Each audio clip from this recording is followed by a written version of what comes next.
இன்றைக்கி கடவுள் நம்மளுக்கு கொடுத்துருக்க வசனம் ஆமோஸ் 7:14. ஆமோஸ் அமத்சியாவுக்கு பிரதியுத்தரமாக, நான் தீர்க்கதரிசியும் அல்ல, தீர்க்கதரிசியின் புத்திரனும் அல்ல, நான் மந்தை மேய்க்கிறவனும் காட்டத்தி பழங்களை பொறுக்குகிறவனுமாய் இருந்தேன். இந்த வசனத்தை கொண்டு கடவுள் நம்மகிட்ட என்ன சொல்கிறது பார்ப்போம். தேவன் ஆமோஸை இஸ்ரவேலர்களுக்கு விரோதமாக தீர்க்க தரிசனம் சொல்லுன்னு சொல்கிறாரு. அப்போது அமத்சியா, நீ இங்கே இருந்து போ, தீர்க்க தரிசனம் சொல்லாதன்னு ஆமோஸை பார்த்து சொல்கிறான். அப்போ ஆமோஸ் சொல்கிறான், நான் தீர்க்கதரிசி இல்லை, நான் ஆடு மாடு மேய்க்கிற ஒரு சாதாரண மனுஷன். கடவுள் என்னை தெரிந்து கொண்டு இப்போ இஸ்ரவேலுக்கு விரோதமாக சொல்லுன்னு சொல்லி சொன்னார், அதனால தான் சொன்னேன் அப்படின்றத சொல்கிறான்.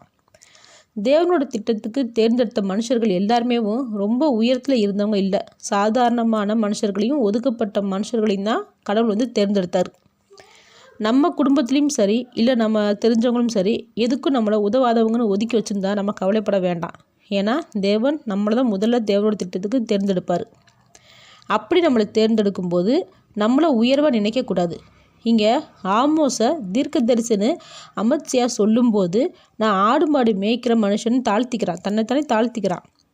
தேவன் என்கிட்ட இப்படி பேச சொன்னார் அப்படின்றது தான் சொல்கிறான். இந்த தாழ்மை தான் கடவுள் நம்மளை உயர்த்தினதுக்கு அப்புறமும் எதிர்பார்க்குற ஒரு விஷயம். அப்போது தேவன் ஒன்றும் இல்லாத நம்மளை உயர்த்தும் போது எப்பயுமே நம்மளை தாழ்த்தி தேவனை மட்டுமே உயர்த்தி பேசணும். ஆமேன்.